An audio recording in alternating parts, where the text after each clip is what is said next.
नमस्कार, मैं हूं संजीव त्रिवेदी। देश में एक साथ कई खबरें घटित हो रही हैं। भर्ती परीक्षाओं के पर्चे लीक हो रहे हैं। कितनी बड़ी बात है। परीक्षार्थी इंतजार करते हैं और ऐसा हो जाता है। वहीं दूसरी तरफ कांग्रेस पार्टी कह रही है कि हमसे जबरन वसूली की जा रही है। राजनीतिक दलों से तो इनकम टैक्स लिया नहीं जाता है, लेकिन देश में अकेली पार्टी कांग्रेस है जिससे इनकम टैक्स जानबूझकर पैसे ऐंठ रही है। क्या यह किसी के दबाव में हो रहा है? वहीं दूसरी तरफ प्रधानमंत्री ने अपने वाराणसी दौरे में राहुल गांधी पर सीधे निशाना साधा और कहा कि कैसे वो उत्तर प्रदेश के युवाओं को नशे में होने वाला बताते हैं। राहुल गांधी को यात्रा भारत जोड़ो न्याय यात्रा फिर से शुरू करनी है मुरादाबाद में, और जाहिर है कि मुरादाबाद में जब वो पहुंचेंगे तो उस वक्त वो जवाब देंगे कि आखिरकार प्रधानमंत्री की कही बातों को वो किस तरह से लेते हैं।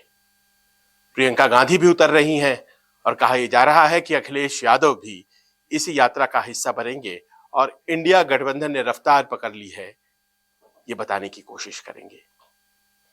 इतनी खबरें एक साथ है, लिहाजा हम ये भूल जाते हैं कि दरअसल जो घटित हुई है खबर, उस खबर में अभी क्या हो रहा है। पिछले महीने यानी कि जनवरी में इसी वक्त जब हम और आप देख रहे थे कि बिहार में किस तरह से पाला बदलने की तैयारियां चल रही हैं, इसी वक्त वो सब कुछ हो रहा था। और उसके बाद ये घटित हुआ कि नीतीश कुमार ने 9वीं दफा पाला बदलकर सरकार बनाई और वो सरकार भारतीय जनता पार्टी के साथ उन्होंने बनाई। सब कुछ सामान्य चलेगा ये उम्मीद थी और ये जताने की कोशिश भी की गई उस वक्त। लेकिन आज करीब करीब 1 महीना होने को आया, थोड़े दिनों में हो जाएगा, लेकिन नीतीश कुमार अभी तक अपने मंत्रिमंडल का विस्तार नहीं कर पाए। क्या वजह है? क्या कोई बात है या एक अपने आप में सामान्य सी बात है?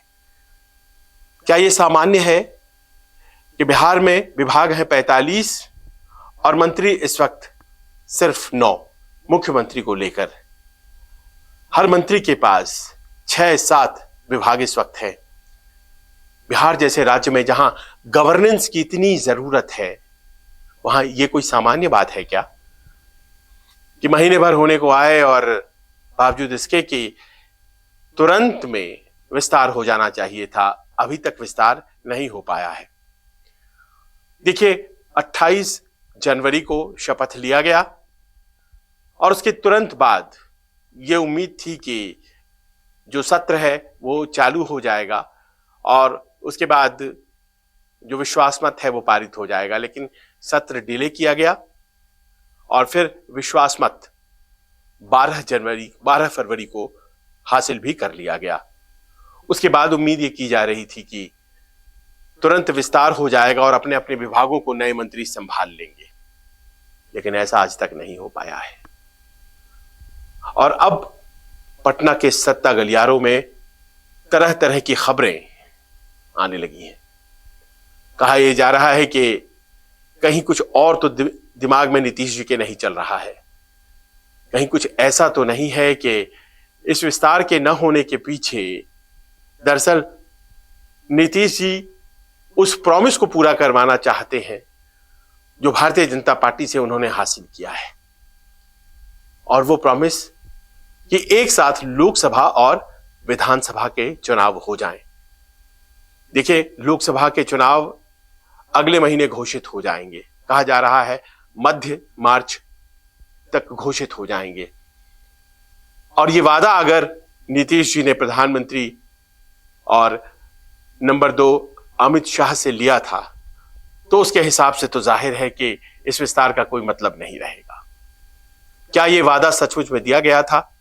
जैसा कि बहुत से लोग पटना में ये मानते हैं कि इस तरह का प्रस्ताव चूंकि लालू जी ने मना कर दिया था और इसी कारण से यह प्रस्ताव लेकर के नीतीश जी भारतीय जनता पार्टी के पास गए और उन लोगों ने उस प्रस्ताव को मान लिया कि साथ लड़ेंगे चुनाव, बशर्ते कि साथ चुनाव हो जाए। लोकसभा के और विधानसभा के भी। अब इसमें कहीं कुछ देरी तो नहीं हो रही है, कहीं ऐसा तो नहीं है कि भारतीय जनता पार्टी ऐसा नहीं चाहती है, जो मूलतः वो नहीं चाहेगी। क्यों चाहेगी? आखिरकार उसका सारा फोकस इस वक्त लोकसभा चुनाव पर है, और जिस तरह से बिखर रहा था इंडिया गठबंधन, अब वो स्थिति नहीं। अब धीरे धीरे उस बिखराव को कंट्रोल किया जाने लगा है। गठबंधन उत्तर प्रदेश में भी हो गया, दिल्ली में भी हो गया, गठबंधन बंगाल में भी हो जाने की गुंजाइश बन रही है। और ऐसे में जाहिर है कि भारतीय जनता पार्टी और एनडीए को अपनी ताकत को और कंसोलिडेट करना पड़ेगा। उसका फोकस लोकसभा चुनाव है, बिहार में भी। तो विधानसभा चुनाव किसका फोकस है? जाहिर है नीतीश कुमार का। क्योंकि अगर ये चुनाव हो जाते हैं, लोकसभा चुनाव हो जाते हैं, तो उसके बाद नीतीश जी, बहुत सामान्य सा ये गेसवर्क है, कितने रेलिवेंट रह जाते हैं भारतीय जनता पार्टी के लिए। भारतीय जनता पार्टी उसके बाद 2025 के नवंबर के विधानसभा की तैयारी करेगी, और जाहिर सी बात है कि उस वक्त चेहरे के तौर पर नीतीश जी को प्रोजेक्ट करने का कोई राजनीतिक मतलब भारतीय जनता पार्टी के लिए नहीं रह जाता है। वहीं दूसरी तरफ नीतीश कुमार इस बात को बखूबी देख रहे होंगे कि तेजस्वी यादव की सभाओं में भीड़ जबरदस्त है, वो जन विश्वास यात्रा पर है, और जन विश्वास यात्रा जहां जहां से गुजर रहा है, एक स्वाभाविक आकर्षण, वो वोटों में तब्दील होगा या नहीं ये पता नहीं, लेकिन तेजस्वी यादव के प्रति लोगों का दिखाई पड़ रहा है। उनकी सभाओं में भीड़ है, और भीड़ ऐसी नहीं कि सिर्फ MY समीकरण की है। बहुत से ऐसे लोग हैं जो संभवतः बहुत पारंपरिक वोटर नहीं है आरजेडी के, वो भी तेजस्वी यादव की बातें सुनने आ रहे हैं, और उन्हीं बातों में तेजस्वी यादव ने ये बात कह दी है कि नीतीश जी चाहते हैं कि विधानसभा चुनाव हो, असेंबली भंग किया जाए। उन्होंने कहा कि अगर ऐसा होता है तो हम तैयार हैं। हालांकि ये होना नहीं चाहिए, क्योंकि अभी भी कार्यकाल तो बचा हुआ है, लेकिन एक अस्थिरता का आलम है बिहार में, और वो बिहार में अस्थिरता का जो आलम है, उसकी सबसे बड़ी वजह यह है कि नीतीश जी के पास विधायकों की संख्या सभी दलों से कम है, सभी प्रमुख दलों से कम है। वो तीसरे नंबर पर है, लेकिन मुख्यमंत्री वही है।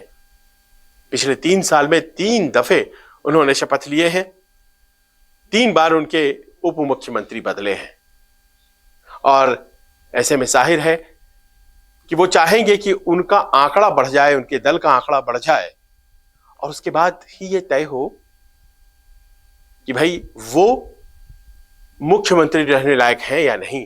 अगर उनका आंकड़ा बढ़ जाता है तो जाहिर है कि वो मुख्यमंत्री आने वाले कई सालों तक रहेंगे, लेकिन यही तो नहीं चाहती बीजेपी, और यही तो बाकी जो भी प्रतिद्वंदी मुख्यमंत्री की कुर्सी पर आंख लगाए होंगे वो नहीं चाहते होंगे। और ऐसे में जबकि सरकार आरजेडी के साथ सामान्य तरीके से ठीक चल रही थी, दबाव नहीं था कि मुख्यमंत्री का पद छोड़िए, वो भारतीय जनता पार्टी में या उसके साथ गठबंधन बनाने इसीलिए तो आए ना, ताकि चुनाव साथ हो जाएं, और उनकी संख्या जो एक चिराग मॉडल के तहत घट गई थी, उसको फिर से बढ़ाने में मदद मिले। देखिए, चुनाव दर चुनाव नीतीश कुमार का जो आंकड़ा है जनता दल यूनाइटेड का, वो घटता चला गया है। साल 2010 में वो 115 सीटों के आसपास थे, 2015 आते आते वो 71-72 सीटों में तब्दील हो गया, और 2020 में वो मात्र 43 सीटों में सिमट कर रह गया।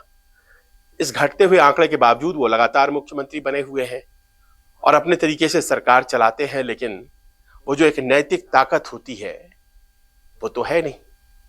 यानी कि कुल मिलाकर के एक मजबूत सहयोगी के साथ चुनाव लड़ा जाए फिर से, और अपने आंकड़े को दुरुस्त किया जाए। आज की तारीख में उनकी हार्दिक इच्छा यही है। उनकी हार्दिक इच्छा हो सकती है तेजस्वी यादव की नहीं थी, और भारतीय जनता पार्टी की भी क्यों हो। तो ऐसे में क्या करेंगे नीतीश कुमार? क्या बने रहेंगे भारतीय जनता पार्टी के साथ? मन में मलाल रहेगा कि मिला क्या, मुख्यमंत्री तो तब भी थे और मुख्यमंत्री अब भी हैं। अब की जो कुर्सी है वो मात्र 5-7 विधायकों से बहुमत है। जो तब की कुर्सी थी वो तो करीब करीब 40 विधायक उसमें ज्यादा थे, बहुमत बढ़िया था आरजेडी के साथ। तो हासिल क्या हुआ है?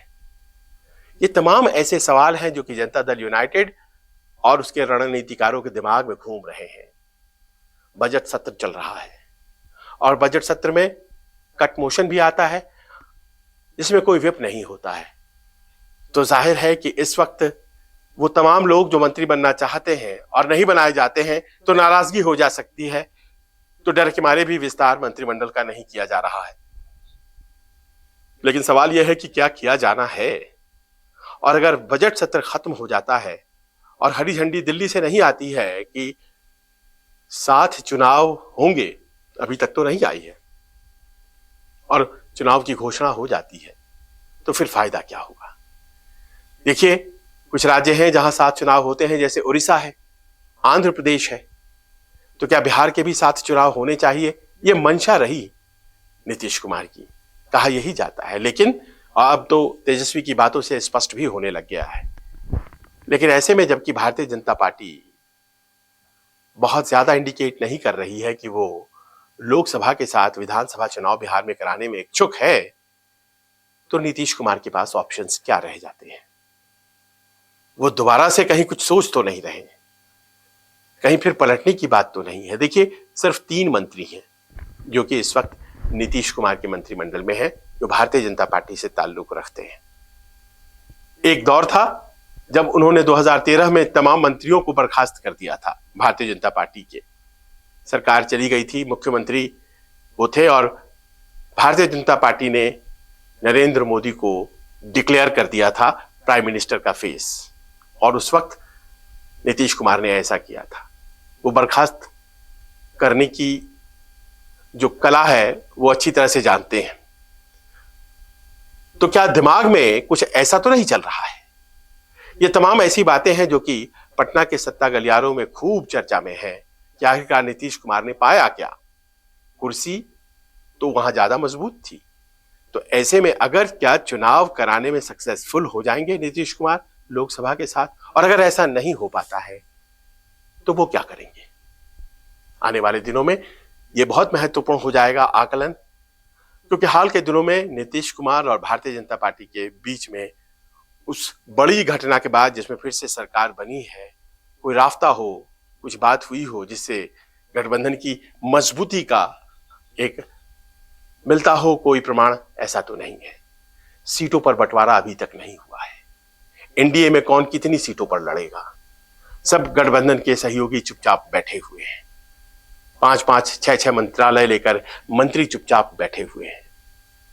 और जाहिर है ये बहुत आसान स्थिति नहीं है। कहीं ये तूफान से पहले की शांति तो नहीं है।